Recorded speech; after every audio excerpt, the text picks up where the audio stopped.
Saint Jacques, apôtre le mineur. Jacques veut dire qui renverse, qui supplante celui qui se qui prépare, ou bien il se tire de Ya, qui signifie Dieu, et Cobar, charge, poids. Ou bien Jacques vient de Jaculum, javelot et cap et cop coupure, coupé par des javelots. Alors on le dit qu'il renverse parce qu'il renversa le monde par le mépris qu'il en fit. Il supplanta le démon qui est toujours actif.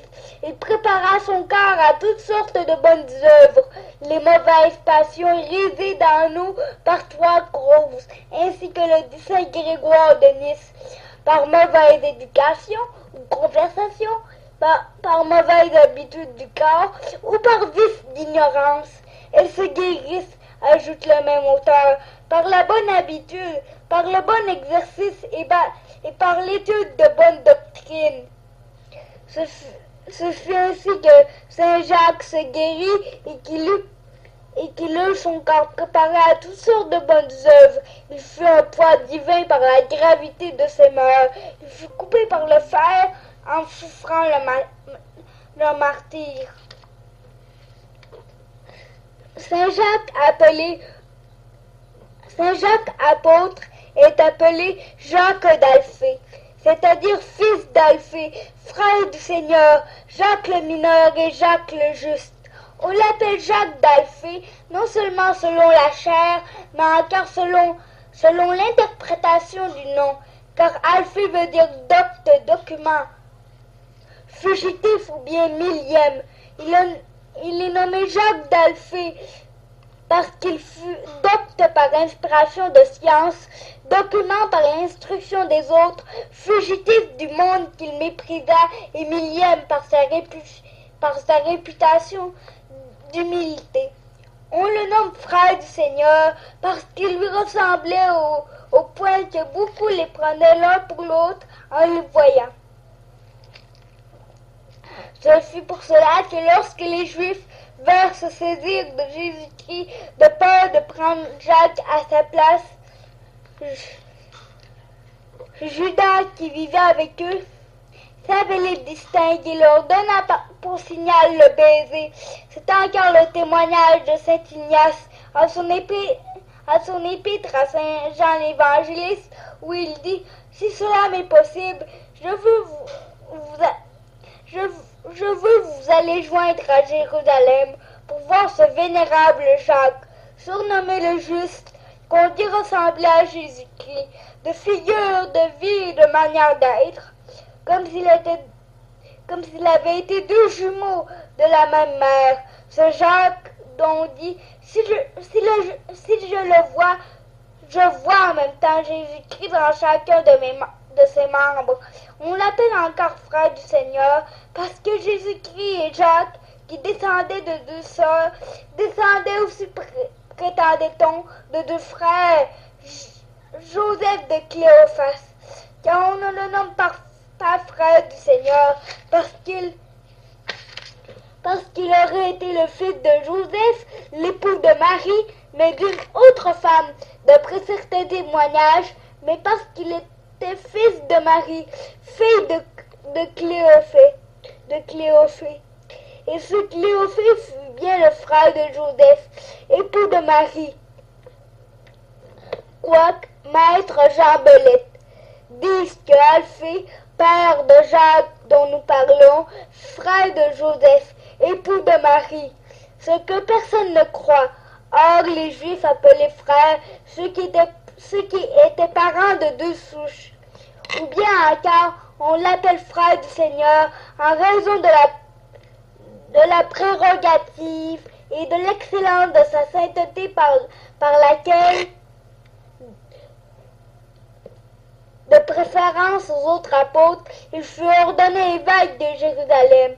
On l'appelle encore Jacques le mineur, pour le distinguer de Jacques le majeur, fils de Zébédée.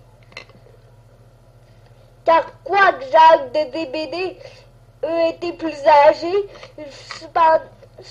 cependant appelé après lui. De là vient la coutume qui s'observe dans la plupart des maisons religieuses, que celui qui vient le premier s'appelle major, et celui qui vient le dernier s'appelle mineur, quand bien même celui-ci serait plus ancien d'âge ou plus digne par sa sainteté. On l'appelle aussi Jacques le Juste, à cause du mérite de son excellentisme,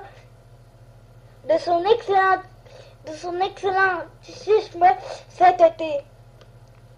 Car d'après saint Jérôme, il fait en telle révérence et sainteté au peuple que c'était acquis pour toucher le bord de son vêtement. En parlant de sa sainteté, et Jésus, qui vivait peu de temps après les apôtres, écrit selon les histoires ecclésiastiques, Jacques, le frère du Seigneur, généralement surnommé le Juste, fut chargé du soin de l'Église depuis Jésus jusqu'à nos jours. Il fut saint dès le sein de sa mère. Il ne but ni vin ni bière. Il ne mangea jamais de viande. Le fer ne toucha pas sa tête. Il n'usa jamais d'huile ni de bain. Il était toujours couvert d'une robe de lin. Il s'agenouillait tant de fois pour prier que la peau de ses genoux était endurcie comme la plante des pieds. En raison de cet état de justice extraordinaire et constante, il fut appelé Juste et Abba, qui veut dire défense du peuple et justice. Seul de tous les apôtres, à cause de cette éminente sainteté, il avait la permission d'entrer dans le Saint des Saints. Et Jésus, on dit encore que ce fut le premier des apôtres qui célébra la messe, car pour l'excellence de sa sainteté, les apôtres lui firent cet honneur de célébrer, le premier d'entre eux, la messe à Jérusalem, après l'ascension du Seigneur, mais avant d'avoir été élevé à l'épiscopat, puisqu'il dit dans les Actes qu'avant son ordination, les disciples persévéraient dans la doctrine enseignée par les apôtres et dans la communion de la fraction du pain, ce qui s'entend de la célébration de la messe. Oubliez peut-être, dit-on, qu'il a célébré le premier en habits pontificaux, comme plus tard Saint Pierre célébra la messe le premier à Antioche et Saint Marc à Alexandrie. Sa virginité fut perpétuelle, au témoignage de Saint Jérôme en son livre Conjevigné.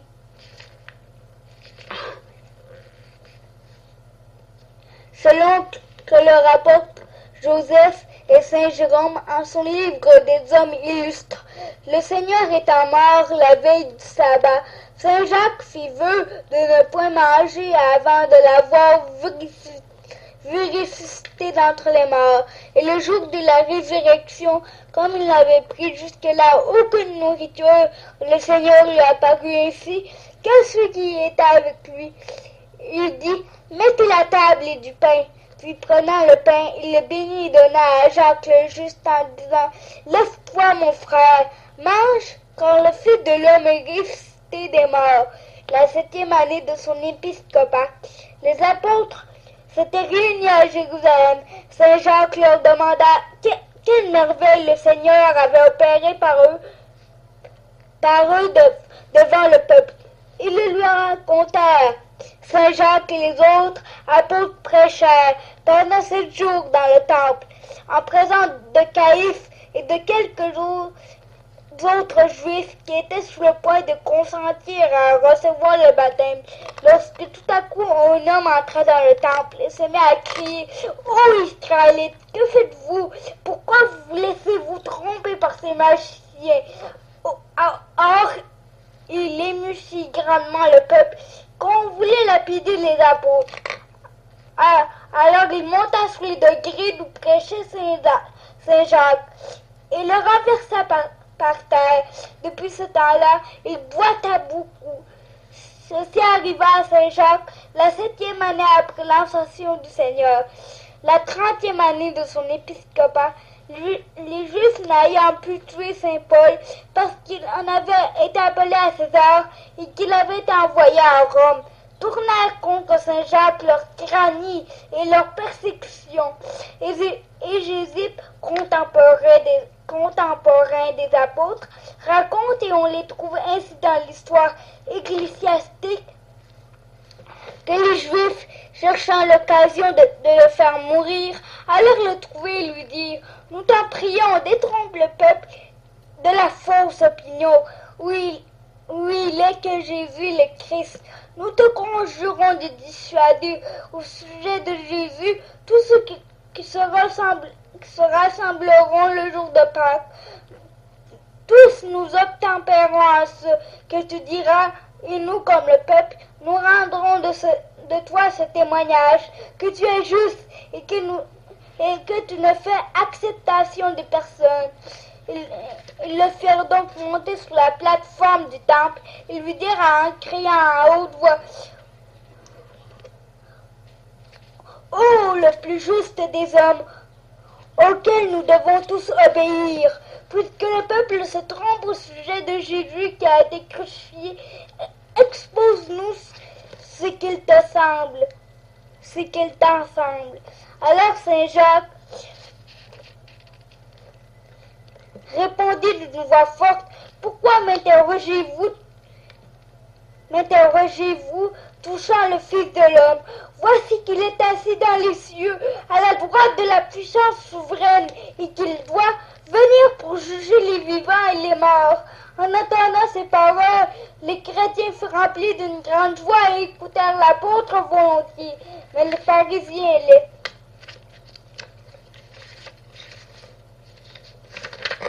et les scribes dirent: nous avons mal fait en provoquant ce témoignage de Jésus.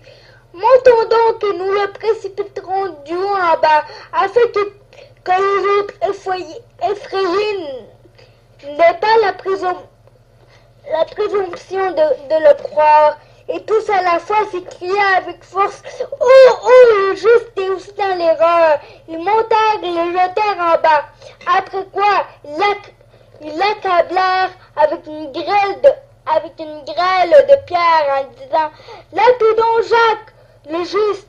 Il ne fut cependant pas tué de sa chute, mais il se releva en se mettant à genoux. Il dit: je vous en prie, Seigneur, pardonnez-leur, car ils ne savent pas ce qu'ils font. Alors un des prêtres, qui étaient des enfants de Rahab, s'écria: arrêtez, je vous prie, que faites-vous? C'est pour vous que prie ce juste, et vous le lapidez. Or, l'un d'entre eux prit une perche de foulon, lui en assonnant un violent coup sur la tête, et lui fit sauter la cervelle. C'est ce que raconte Égypte. Et Saint Jacques trépassa au Seigneur par ce martyr sous Néron qui régna l'an 57. Il fut enseveli au même lieu auprès du temple. Or, comme le peuple voulait venger sa mort, prendre et punir ses meurtriers, ceux-ci s'enfuirent aussitôt. Joseph rapporte que ce fut en punition du péché de la mort de Jacques le Juste qu'arrivèrent la ruine de Jérusalem et la dispersion des Juifs. Mais ce ne fut pas seulement pour la mort de Saint Jacques mais principalement pour la mort du Seigneur qu'advint cette destruction, selon qu'il l'avait dit le Sauveur: ils ne te laisseront pas pierre sur pierre, parce que tu n'as pas connu le temps auquel Dieu t'a visité. Mais parce que le Seigneur ne veut pas la mort du pécheur, et afin que les Juifs n'eussent point d'excuses, pendant 40 ans, il entendit qu'ils fissent pénitence, et par les apôtres, particulièrement par Saint Jacques, frère du Seigneur, qui prêchait continuellement au milieu d'eux. Il les rappelait au repentir Or, comme il ne pouvait les railler par ses avertissements, il ne voulut du moins les effrayer par des prodiges, car dans ces 40 ans qui leur furent accordés pour faire pénitence, on voit des monstruosités et des prodiges. Joseph le raconte ainsi. Une étoile extraordinairement brillante, qui avait une ressemblance frappante avec une épée, paraissait menacer la ville, qu'elle éclaira d'une lumière fatale pendant une année entière. À une fête des Adines, sur la 9e heure de la nuit, une lueur si éclatante entoura l'autel et le temple que l'on pensait qu'il fit grand jour. À la même fête, une génisse que l'on menait pour l'immoler, mais au monde d'un agneau. Au moment où elle était entre les mains des ministres, quelques jours après, vers le coucher du soleil, on voit des chars et des quadriges bordés dans toute la région de l'air, et des cohortes de gens armés s'entrechoquaient dans les nuages et cernant la ville de bataillons improvisés. Un autre jour de fête, qu'on appelle Pentecôte, les prêtres étant la nuit dans le temple intérieur pour remplir les services ordinaires.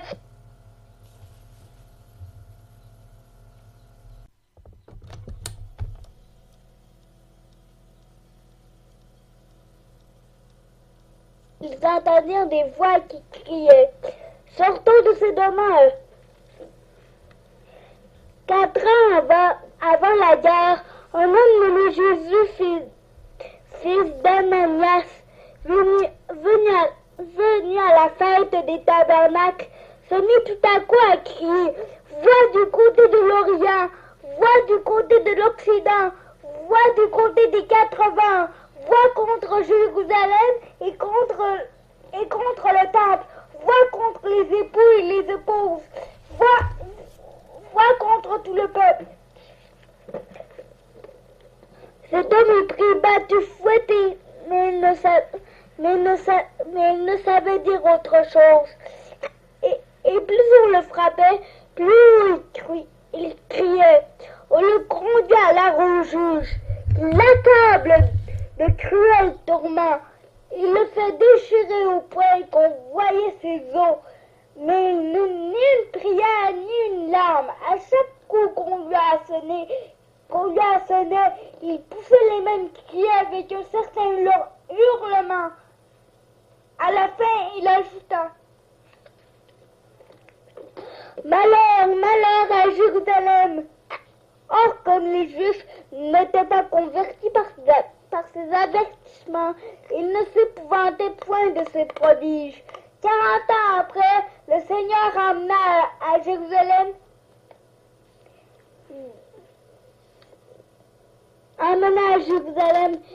Vespasien qui détruisirent la ville de fond en comble.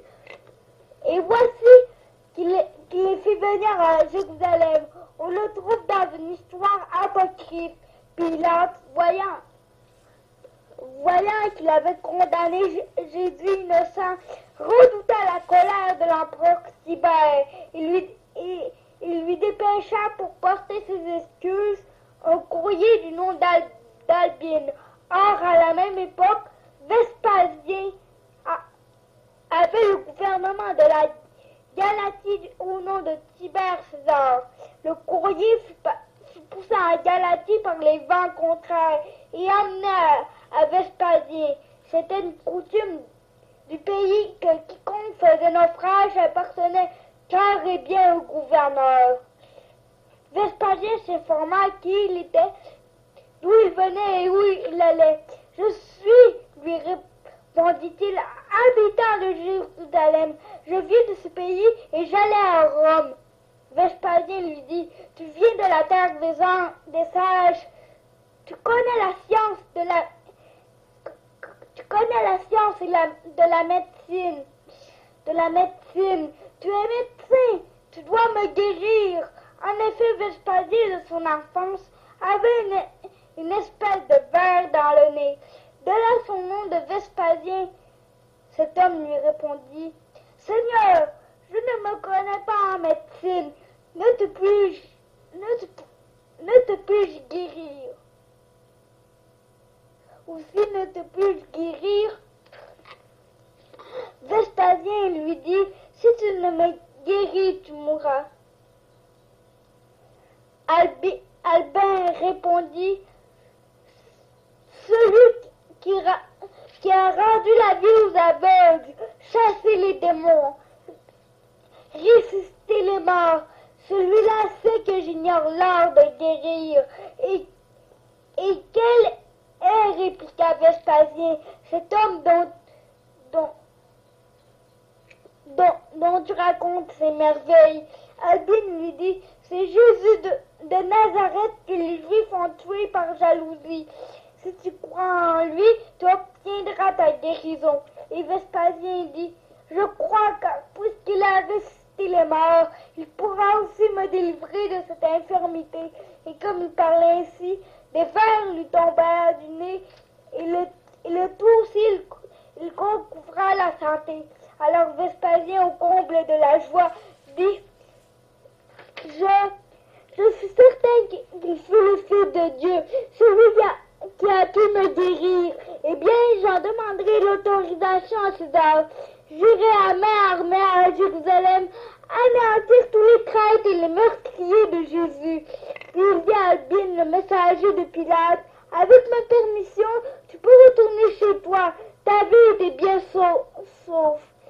Vespasien alla donc à Rome et obtient de Tibère César la permission de détruire la Judée et Jérusalem. Et pendant plusieurs années, il leva plusieurs corps de troupes. C'était au temps de l'empereur Néron, quand les Juifs se furent révoltés contre l'Empire.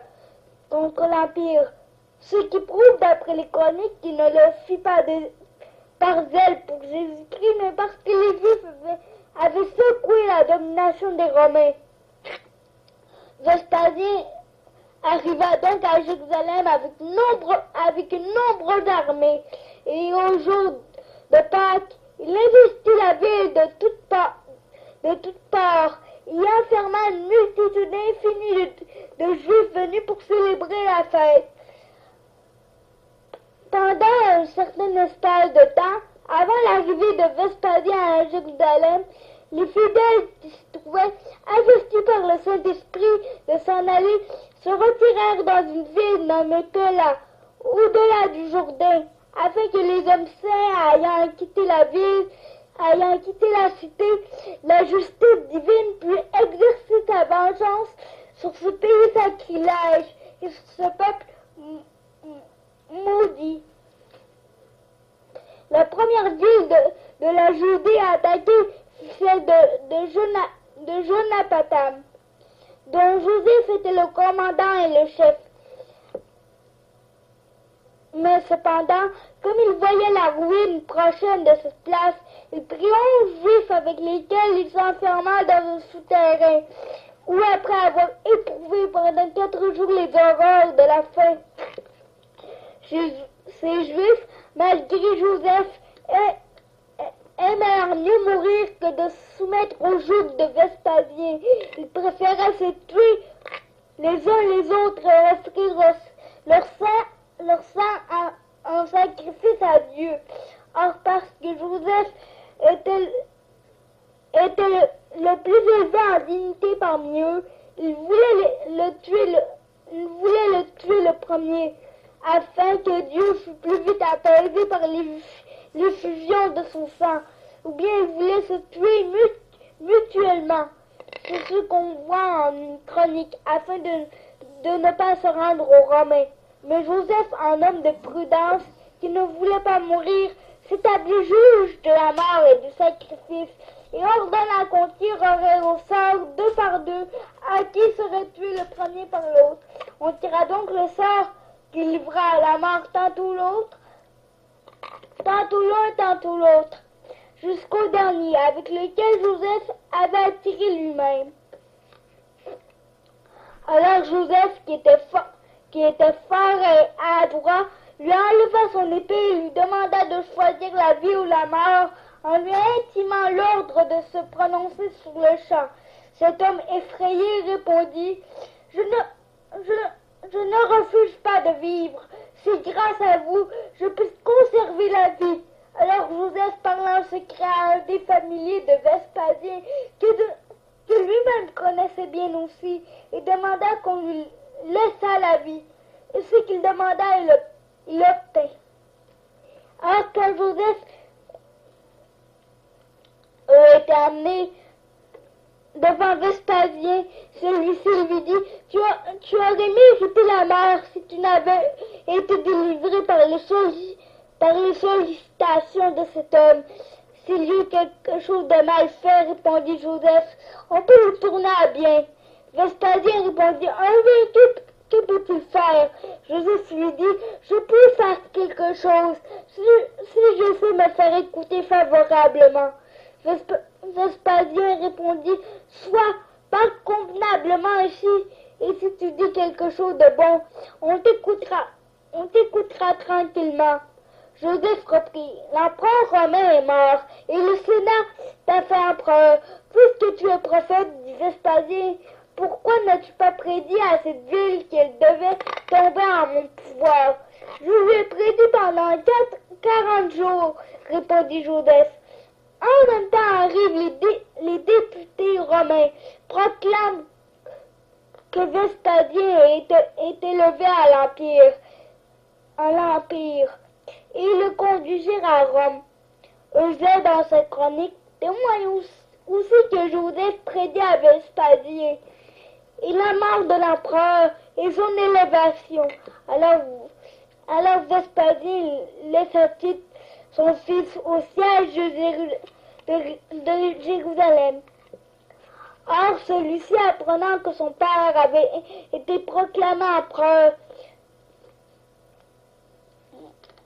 c'est ce qu'on lit dans la même histoire apocryphe, fut rempli d'un tel transport de joie qu'une contraction nerveuse le saisit à la suite d'une fraîcheur.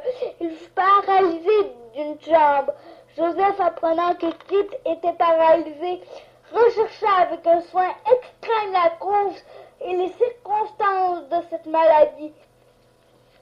La cause, il ne l'a pu découvrir, ni on ne peut lui dire de quelle nature était la maladie.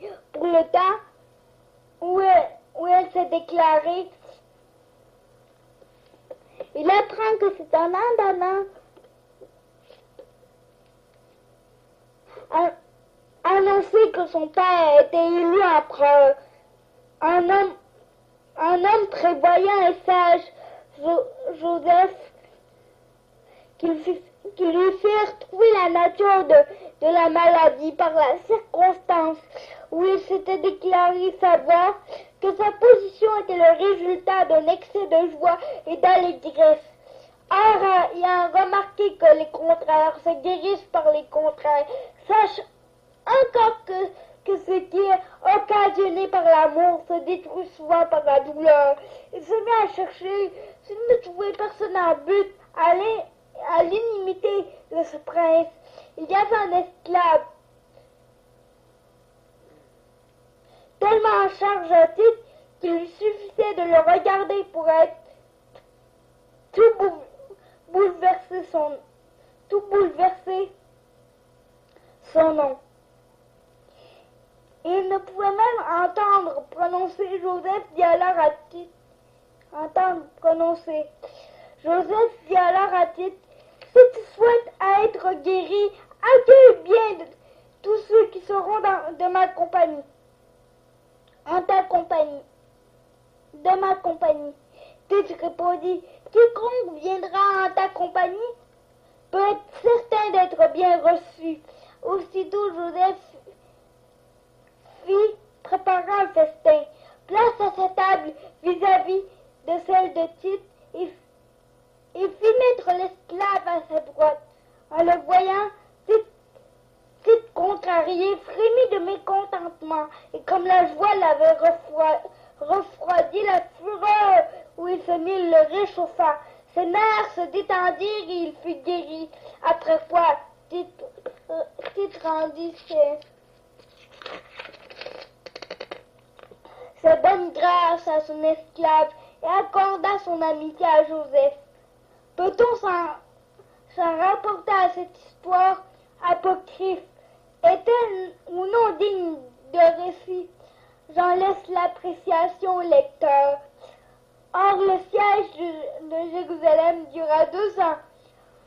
Au nombre de mots qui furent le plus souffrir les assiégés, il faut tenir compte d'une famine si affreuse que les parents arrachaient leur nourriture à leurs enfants, les maris à leurs femmes et les femmes à leurs maris.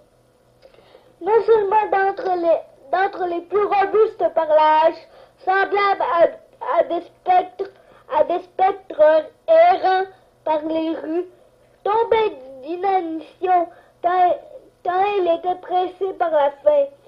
Ceux qui ensevelissaient les morts tombaient souvent morts sur les morts eux-mêmes. Comme on ne pouvait soutenir la puanteur des cadavres, on les fit ensevelir aux dépens d'un trésor public. Et quand le trésor fut épuisé, on jeta au-dessus des murs les cadavres qui s'amoncelaient. Tite, en faisant le tour de la place, vit que les fossés remplis de corps morts, dont la puanteur infectait le pays. Alors il leva les mains au ciel en pleurant. Il dit: « Oh Dieu, tu le vois, ce n'est pas moi qui en suis l'auteur, car la famine était si grande dans Jérusalem qu'on y mangeait les chaussures et les courroies. Pour comble d'horreur, une dame de noble race et riche, ainsi qu'on le lit dans l'histoire ecclésiastique, avait été dépouillée de tout par des brigands qui se jetèrent sur sa maison et ne lui laissèrent absolument rien à manger. Elle prit dans ses bras son fils, un cœur à la mamelle, et lui dit: « Ô fils, plus malheureux encore que ta malheureuse mère, à quoi te réservais-je? Sera-ce à la guerre ou à la faim, ou encore au carnage? Viens donc à cette heure, ô mon enfant, encore la nourriture de ta mère, le scandale des brigands et l'entretien des siècles. » Après avoir dit ces mots, elle égorgea son fils, le fit cuire en mangeant une moitié et cacha l'autre. Et voici que les brigands, qui sentaient l'odeur de la viande cuite, se ruent incontinents dans la maison et menacent cette femme de mort si elle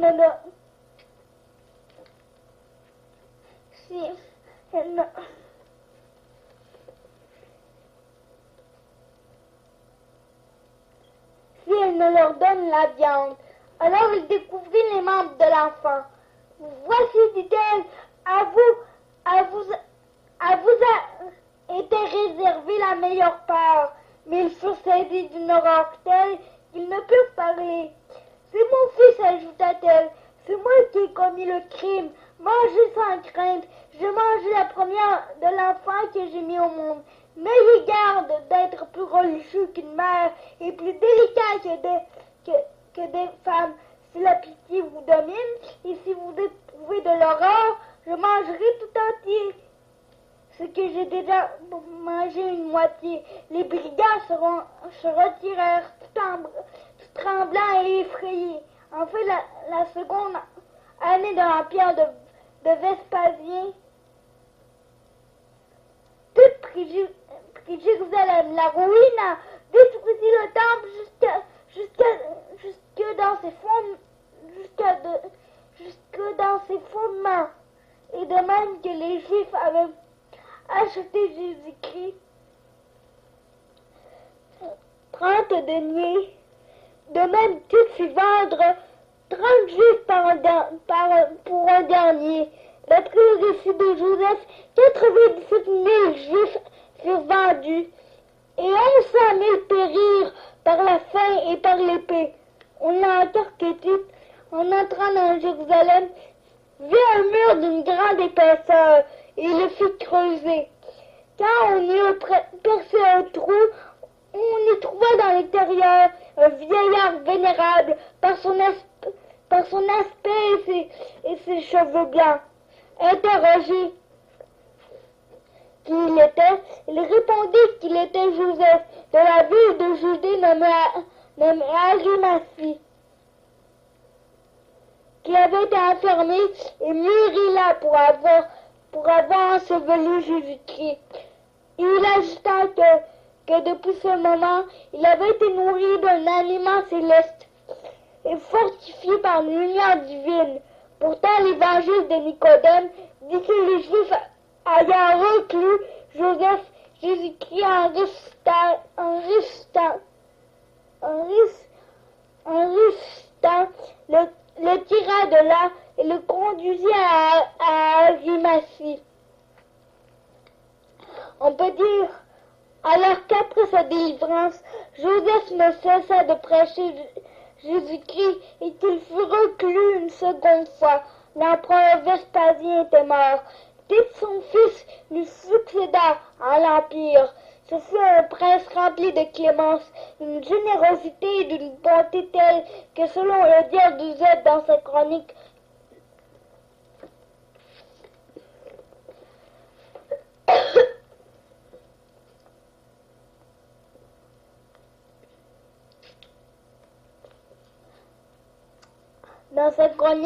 et le témoignage de Saint Jérôme, un jour où il n'avait pas fait une bonne action ou qu'il n'avait rien donné, il dit: mes amis, j'ai perdu ma journée. Longtemps après, les Juifs voulurent réédifier Jérusalem.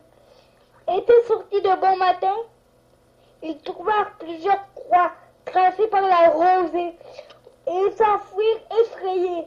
L'un d'eux trouva des croix de sang empreintes sur ses vêtements. Plus effrayés encore, ils prirent de nouveau la fuite, mais étant revenus le troisième jour, ils furent consumés par une vapeur enflammée sortie des entrailles de la terre.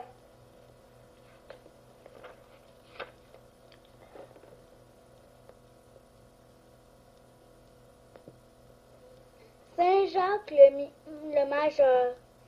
Cet apôtre fut appelé Jacques, fils de Zébédée. Jacques, frère de Jean, Boanerges, c'est-à-dire fils du tonnerre, et Jacques le Majeur.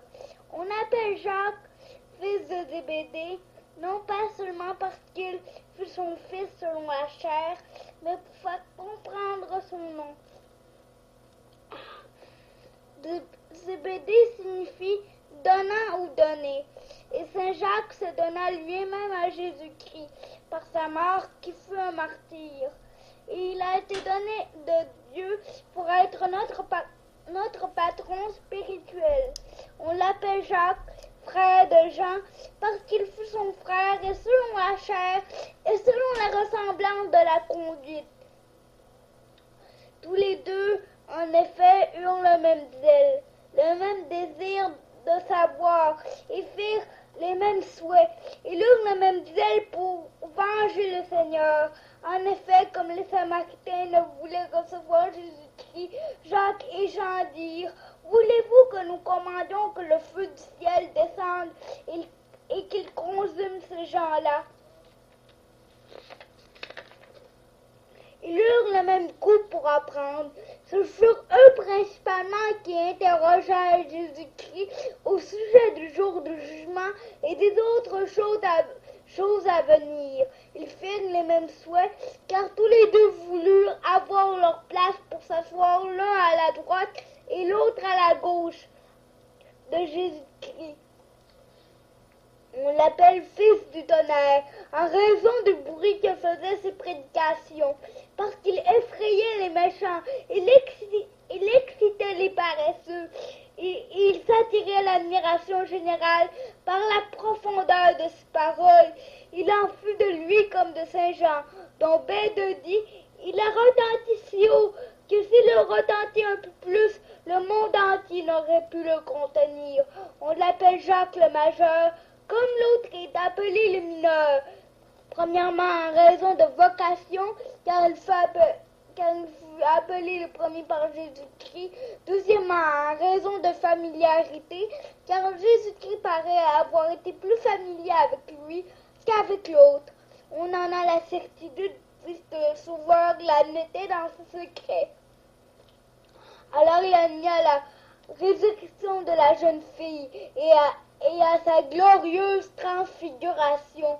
Troisièmement, en raison de sa passion, car ce fut le premier des apôtres qui souffrit le martyre, de même qu'on l'appelle majeur pour avoir été le premier à l'honneur de l'apostolat. De même, on peut l'appeler majeur pour avoir été appelé le premier à la gloire de l'éternité. Saint Jacques, apôtre, fils de Zébédée, après l'ascension du Seigneur, prêcha en Judée et dans le pays de Samarie.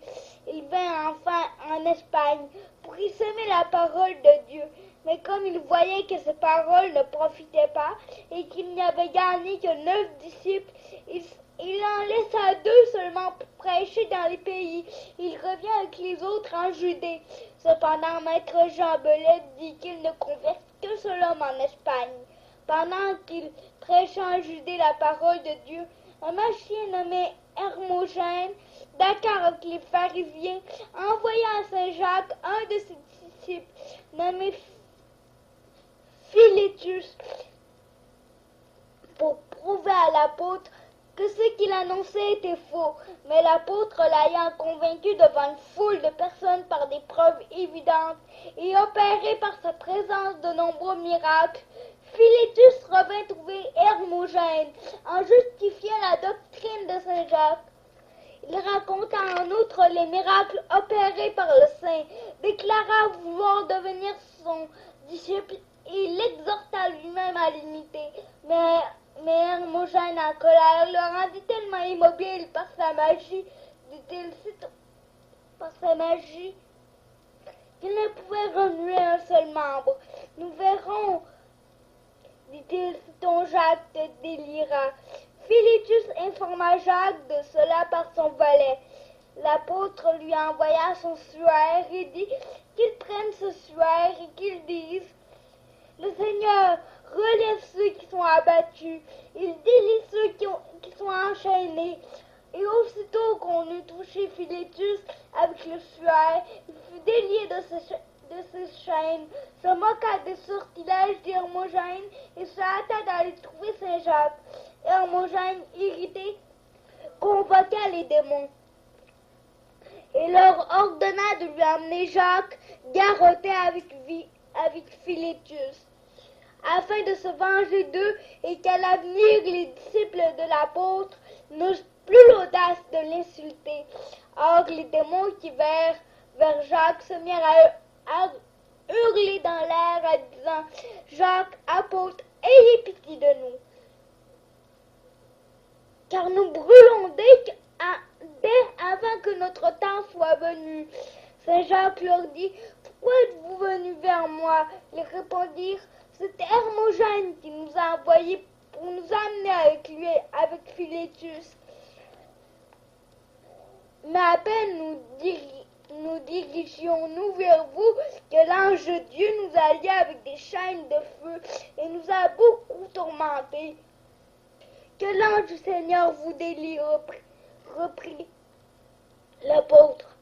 Retournez à Hermogène et amenez-le-moi garrotté, mais sans lui faire de mal.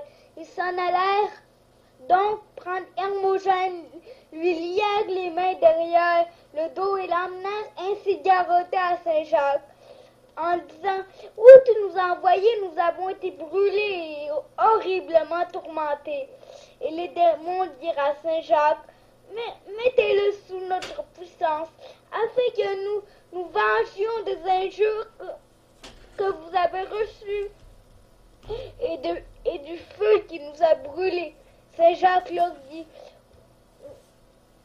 voici Philétus devant vous, pourquoi ne le tenez-vous pas? Les démons répondirent: nous ne pouvons même pas toucher de la main une fourmi qui est dans votre chambre.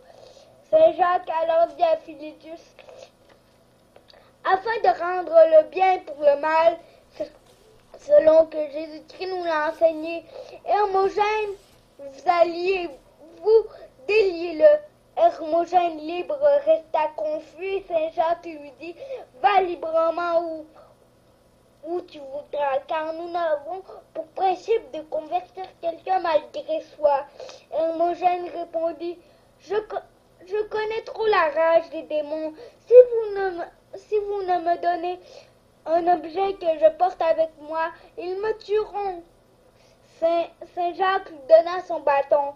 Alors Hermogène alla chercher tous ses livres de magie et les apporta à l'apôtre pour que celui-ci les brûlât. Mais Saint Jacques, de peur que l'odeur de ce feu n'incommodât ceux qui n'étaient point sous leur garde, lui ordonna de jeter les livres dans la mer. Hermogène, à son retour, se prosterna aux pieds de l'apôtre et lui dit, « Libérateur des âmes, accueillez un pénitent que vous avez épargné jusqu'ici. » Quoique envieux et calomniateur, dès lors il vécut dans la crainte de Dieu au point qu'il opéra une foule de prodiges.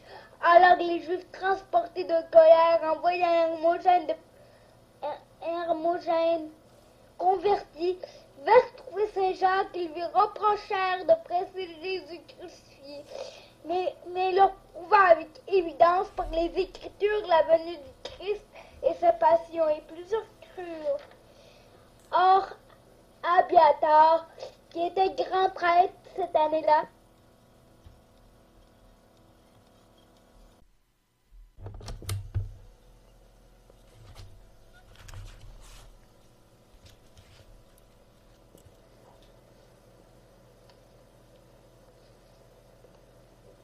il fit conduire à Hérode.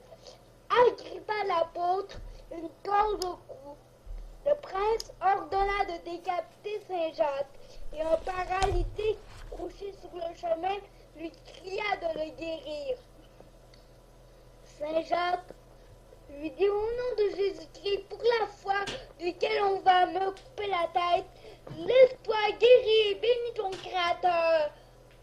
À l'instant, il se leva guéri et bénit le Seigneur. Or un scribe appelé Josias, qui avait mis la corde au cou de l'apôtre et qui le tirait, à la vue de ce miracle, se jeta à ses pieds, lui adressa des excuses et demanda à se faire chrétien. Abiatar, à cette vue, le fit empoigner et lui dit, si tu ne maudis pas le nom du Christ, tu seras décapité en même temps que Jacques. Josias reprit, maudit sois-tu toi-même, maudite soient tes années, mais que le nom du Seigneur Jésus-Christ soit béni dans les siècles. Alors Abiatar lui fit frapper la bouche à coups de poing et envoya demander à Hérode l'autorisation de le décapiter avec Jacques. Tous les deux allèrent être décapités quand Saint Jacques demanda au bourreau un vase plein d'eau et baptisa Josias immédiatement. L'un et l'autre consommèrent le martyre. Un instant après, en ayant la tête tranchée, Saint Jacques fut décollé le 8 des calendes d'avril, le jour de l'annonciation du Seigneur. Son corps fut transporté à Compostelle le 8 des calendes d'août et enseveli le 3 des calendes de janvier, parce que la construction de son tombeau dura de août à janvier. L'Église établit qu'on célébrait universellement sa fête au 8 des calendes d'août, qui est un temps plus convenable. Or, après que Saint Jacques eut été décollé, ainsi que leur apôtre Jean Belette, qui a écrit avec soin l'histoire de cette translation, ses disciples enlevèrent son corps pendant la nuit par crainte des Juifs, le mirent sur un vaisseau et abandonnèrent à la divine providence le soin de sa sépulture. Ils montèrent sur ce navire dépourvu de gouvernail. Sous la conduite de l'ange de Dieu, il aborda en Galice, au royaume de Louvre. Il y avait alors en Espagne une reine qui portait réellement ce nom et qui le méritait. Les disciples déchargèrent le corps et le posèrent sur une pierre énorme qui, en se fondant comme de la cire sous le corps, se façonna merveilleusement en sarcophage. Les disciples vinrent dire à Louvre, le Seigneur Jésus-Christ envoie le corps de son disciple, afin que tu reçoives mort celui que tu n'as pas voulu recevoir vivant. Ils lui racontèrent alors le miracle par lequel il avait abordé en son pays sans gouvernail. Il lui demanda un lien convenable pour sa sépulture. La reine, entendant cela, toujours selon Jean Belette, les adressa par supercherie à un homme très cruel, ou bien d'après d'autres auteurs, au roi d'Espagne, afin d'obtenir là-dessus son consentement. Mais ce roi les fit mettre en prison. Or, pendant qu'il était à table, l'ange du Seigneur ouvrit la prison et les laissa s'en aller en liberté. Quand le roi le apprit, il envoya à la hâte des soldats pour le ressaisir. Un pont sur lequel passaient les soldats vint à s'écrouler, et tous furent noyés dans le fleuve. À cette nouvelle, le roi, qui regrettait ce qu'il avait fait et qui craignait pour soi et pour les siens,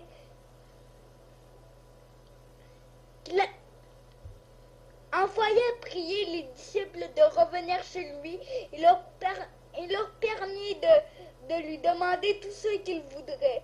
Ils revinrent donc et convertirent à la fois tout le peuple de la cité. Louvre fut très chagriné en apprenant ces faits.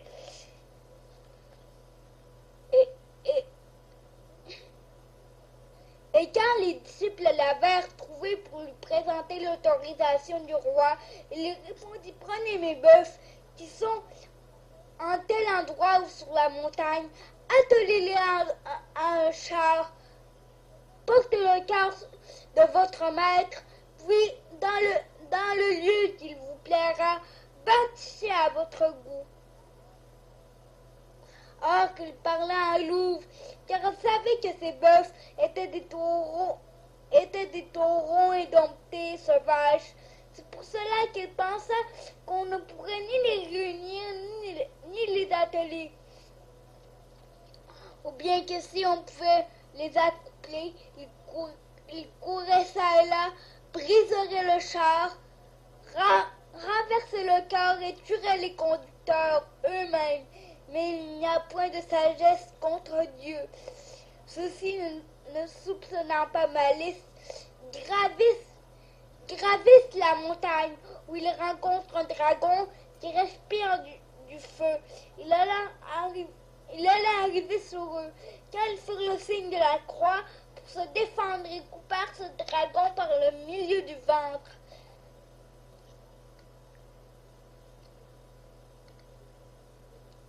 Ils firent aussi le signe de la croix sur les taureaux qui instantanément deviennent doux comme des agneaux. On les attelle et on met sur le char le cœur de Saint Jacques avec la pierre sur laquelle il avait été déposé. Les bœufs, alors sans que personne les dirigeât, emmena le cœur au milieu du palais de Louvre, qui à cette vue resta stupéfaite. Elle crut et se fit chrétienne. Tout ce que les disciples demandèrent, elle leur accorda. Elle dédia en l'honneur de Saint Jacques son palais pour en faire une église qu'elle dota magnifiquement. Puis il finit sa vie dans la pratique des bonnes œuvres. Le pape Calixte, diconome de diocèse de Modène, nommé Bernard, était captif et enchaîné au fond d'une tour. Constamment, il il invoquait Saint Jacques. Le saint lui apprit. Viens, lui dit-il, suis-moi en Galice. Puis il brisa ses chaînes et disparut. Alors le prisonnier suspendit ses chaînes à son cou, monta au haut de la tour d'où il ne fit qu'un saut sans se blesser. Bien que la tour eût 60 coudées de hauteur, un homme d'Ibède avait commis à plusieurs reprises un péché énorme. Or l'évêque peut rassurer en l'absolvant en confession, envoya cet homme à Saint-Jacques. Il lui donna une cédule sur laquelle ce péché avait été écrit. Le pèlerin posa le jour de la fête du Saint la cédule sur ses mérites, la cédule sur l'autel et pria Saint-Jacques de lui remettre le péché par ses mérites. Après quoi, il ouvrit la cédule et trouva tout effacé.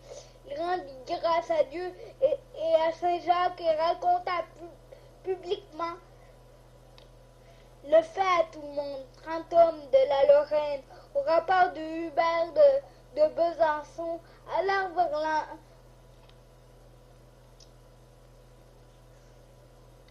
1180 à Saint-Jacques et se donnèrent l'un à l'autre un seul excepté la promesse de s'entraider. Or l'un d'eux était tombé malade. Ses compagnons l'attendirent pendant 15 jours, mais enfin tous l'abandonnent à l'exception de celui-ci, seul qui ne s'était pas engagé. Il le garda au pied du mont Saint-Michel. Mais sur le soir, le malade mourut. Or, le survivant eut une grande peur occasionnée par la solitude de l'endroit, par la présence du cadavre, par la nuit qui menaçait d'être noire, enfin par la férocité des barbares du pays.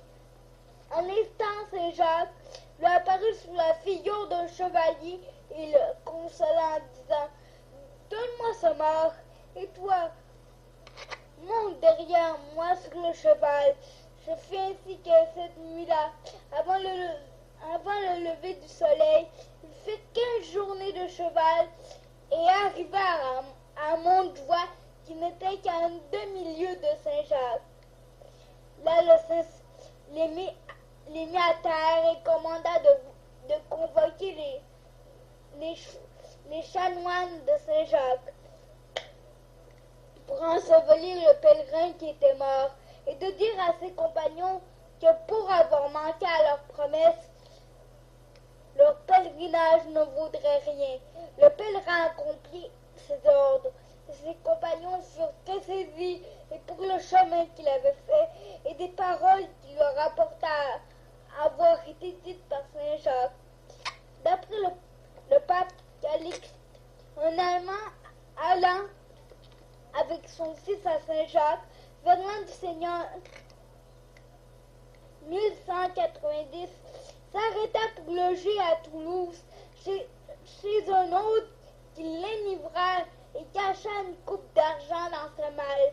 Quand ils furent partis le lendemain, l'autre les poursuivit comme des voleurs et leur reprocha d'avoir volé sa coupe d'argent.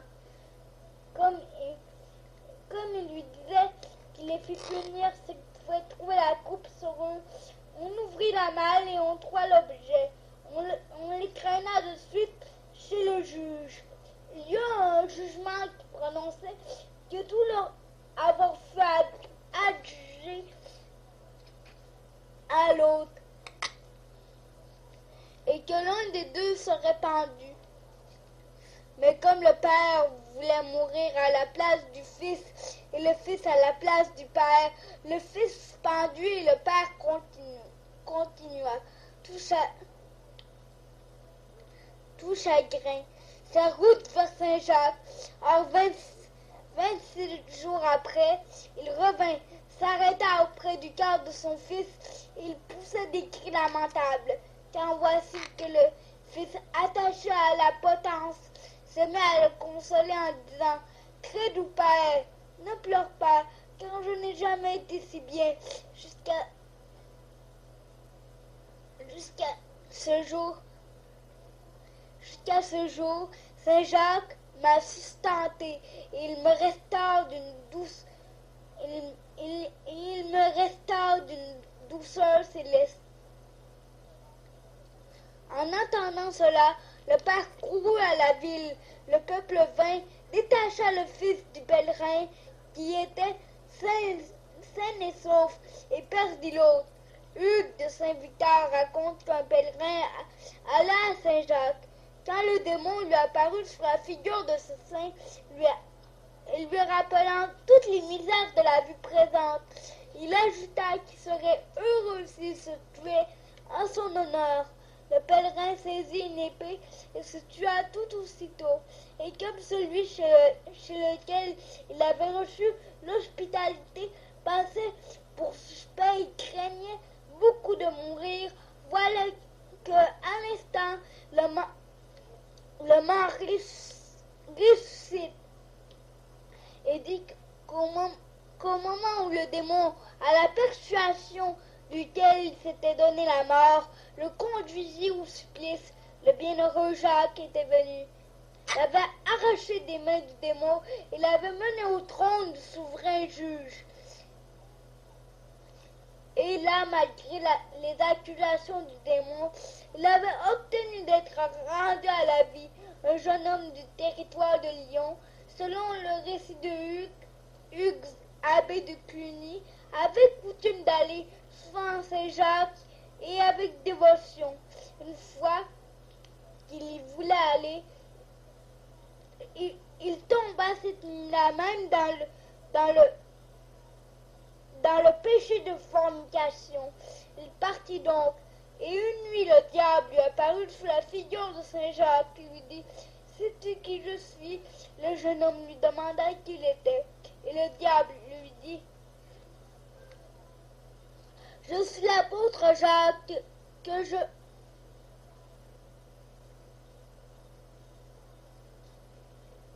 que tu as coutume de visiter chaque année. Tu sauras que je me réjouissais beaucoup de ta dévotion, mais dernièrement, en sortant de ta maison, tu as commis une fornication et sans t'être confessé, tu as eu la présomption de t'approcher de moi, comme si ton pèlerinage pût plaire à Dieu et à moi. Cela n'est pas convenable, car quiconque désire venir à moi en pèlerinage doit d'abord s'accuser de ses péchés en confession et ensuite faire le pèlerinage pour expier ses péchés. Après avoir dit ces mots, le démon disparut. Alors le jeune homme tourmenté se disposait à revenir chez lui, à se confesser et ensuite à recommencer son voyage. Et voici que le diable lui apparaissant de nouveau sous la figure de l'apôtre, le dissuada complètement de son projet, en assurant que jamais son péché ne lui serait remis s'il ne se coupait radicalement les membres qui servent à la génération. Au reste, il serait plus heureux s'il voulait se tuer et être martyr en son honneur, et non. Pendant la nuit, et quand ses compagnons dormaient, le jeune homme prit une épée, se coupa les membres de la génération. Ensuite, il se perça le ventre avec le même instrument. Ses compagnons, à leur réveil, voyant cela, eurent grande peur et prirent aussitôt la fuite de crainte de passer pour coupable de cet homicide. Néanmoins, pendant qu'on préparait sa fosse, celui qui était mort revint à la vie. Tout le monde s'enfuit épouvanté, et le pèlerin raconta ainsi ce qui lui était arrivé. Quand je me fus tué à la suggestion du malin esprit, les démons me prirent. Ils me conduisaient vers Rome. Quand voici Saint-Jacques qui a accouru après nous en reprochant vivement cette tromperie aux démons, et après s'être disputé longtemps, Saint-Jacques les dit forçant nous vîmes dans un pré où la Sainte Vierge s'entretenait avec un grand nombre de saints. Jacques l'ayant imploré pour moi, la Sainte Vierge adressa des reproches sévères au démon et ordonna que je revinsse à la vie. Alors Saint Jacques me prit et me récita, comme vous voyez. Et 3 jours après, il ne lui resta de ses blessures que des cicatrices, après quoi il se remit en route. Et quand je rejoins ses compagnons, il leur raconta tout ce qui s'était passé. Un Français, ainsi que le raconte le pape Calixte, allant en l'an 1100 avec sa femme et ses fils à Saint-Jacques, tant pour éviter la mortalité sévissant en France que pour accomplir le désir de visiter Saint-Jacques.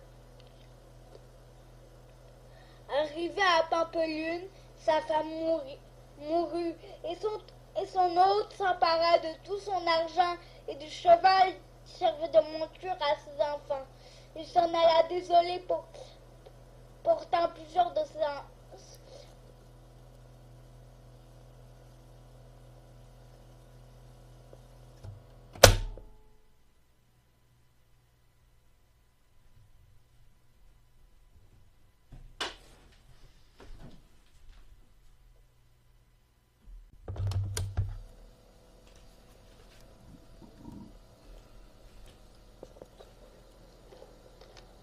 Un homme avec un âne le rencontra et, touché de compassion, lui prêta son âne afin que les enfants montassent dessus. Quand le pèlerin fut arrivé à Saint-Jacques, pendant qu'il veillait et priait, le saint apôtre lui apparut et lui demanda s'il le connaissait. Il répondit que non. Alors le saint lui dit: « Je suis l'apôtre Jacques qui t'a prêté mon âne, et je te le prête en garde pour ton retour. Mais tu sauras d'avance que ton hôte mourra en tombant de l'étage de sa maison. Tu recouvreras tout ce qu'il t'avait volé. » Les choses étaient arrivées ainsi. Cet homme revint joyeux à sa maison.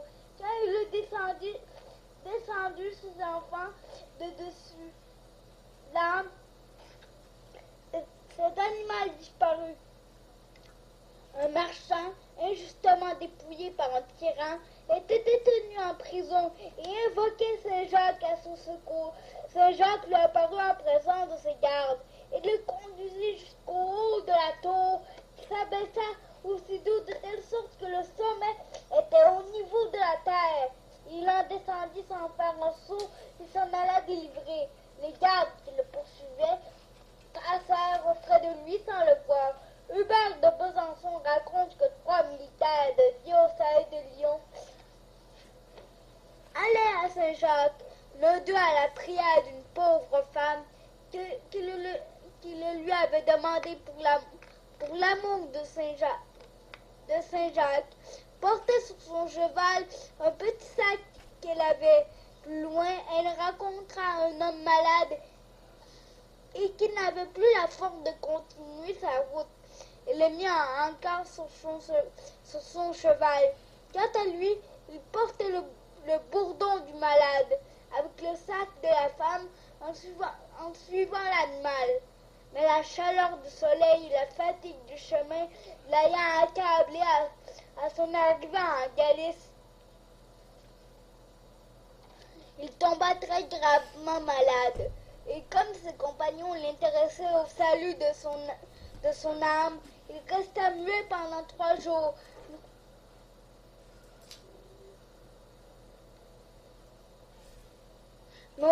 Mais au 4e, alors que ses compagnons attendaient le moment de son trépas, il poussa un long soupir et dit: « Grâce soit rendue à Dieu et à Saint-Jacques, au mérite duquel je dois d'être délivré. Je voulais bien faire ce que vous me recommandiez, mais les démons sont venus m'étrangler. si violemment que je ne pouvais rien prononcer qui eût rapport au salut de mon âme. Je vous entendais bien, mais je ne pouvais nullement répondre. Cependant, Saint Jacques vient d'entrer ici, portant à la main gauche le sac de la femme, et à sa droite le bâton du pauvre auquel j'avais prêté aide en chemin, de sorte qu'il avait le bourdon en guise de lame et le sac pour bouclier. Il assaillit les diables comme s'il eût été en colère, et en levant le bâton, il les effraya et les mit en fuite. Maintenant, c'est grâce à Saint Jacques que je suis délivré et que la parole m'a été rendue. Appelez-moi un prêtre, car je ne puis plus être longtemps en vie. En se tournant vers l'un d'eux, il lui dit, « Mon ami, ne reste plus davantage au service de ton maître, car il est vraiment damné, et dans peu il mourra de même mort. » Quand cet homme a été enseveli, le soldat rapporta à son maître ce qui avait été dit. Celui-ci n'en tint compte et refusa de s'amender. Mais peu de temps après, il mourut percé d'un coup de lance dans une bataille. Le pape Calixte rapporte qu'un homme de Vézelay, dans un pèlerinage qu'il fit à Saint-Jacques, se trouvant à court d'argent, avait honte de mendier. En se reposant sous un arbre, il songeait que Saint-Jacques le nourrissait, et à son réveil, il trouva près de sa tête un pain cuit sous la cendre avec lequel il vécut 15 jours, tant qu'il arriva chez lui. Chaque jour, il en mangeait 2 fois suffisamment, et le jour suivant, il le retrouva entier dans son sac. Le pape Calixte raconte que vers l'an du Seigneur 1100, un citoyen de Barcelone, venu à Saint-Jacques, se contenta de demander de ne plus tomber à l'avenir dans les mains des ennemis. En revenant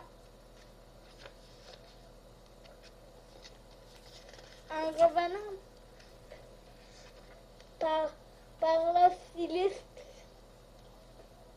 il fut pris en mer par les Sarrasins et vendu plusieurs fois dans les marchés, mais toujours les chaînes qui le liaient se brisaient. Ayant été vendu pour la 13e fois, il fut garrotté avec des chaînes doubles.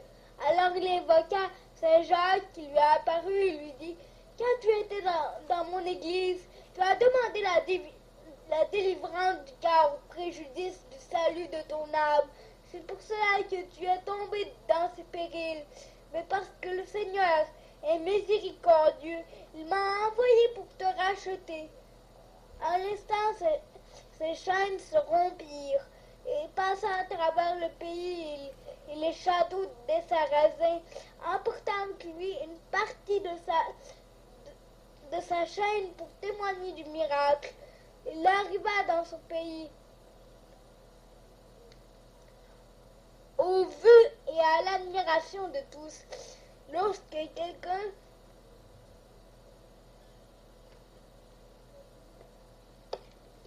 le voulait prendre, il n'avait qu'à montrer sa chaîne et l'ennemi s'enfuyait.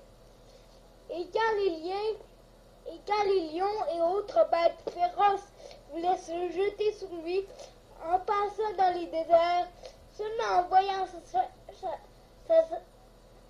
sa chaîne, il était saisi d'une grande terreur et s'éloignait.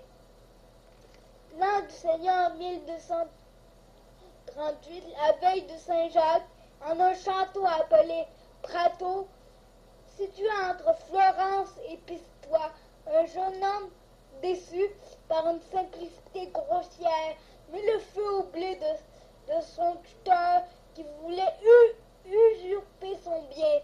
Pris et convaincu, il fut condamné à être brûlé après avoir été traîné à la queue d'un cheval. Il confessa son péché péché et se dévoue à Saint-Jacques. Après avoir été traîné en chemise sur un terrain pierreux, il ne ressentit aucune blessure sur le cœur et sa chemise ne fut pas même déchirée. Enfin, on le lit au poteau. On amasse du bois autour. Le feu est mis, le bois et les liens brûlent, mais comme il ne cessait d'invoquer Saint-Jacques, aucune tache de feu ne fut trouvée ni à sa chemise ni à son corps. On voulait le jeter une seconde fois dans le feu. Le peuple l'en arracha. Et Dieu fut loué magnifiquement dans la personne de son saint apôtre.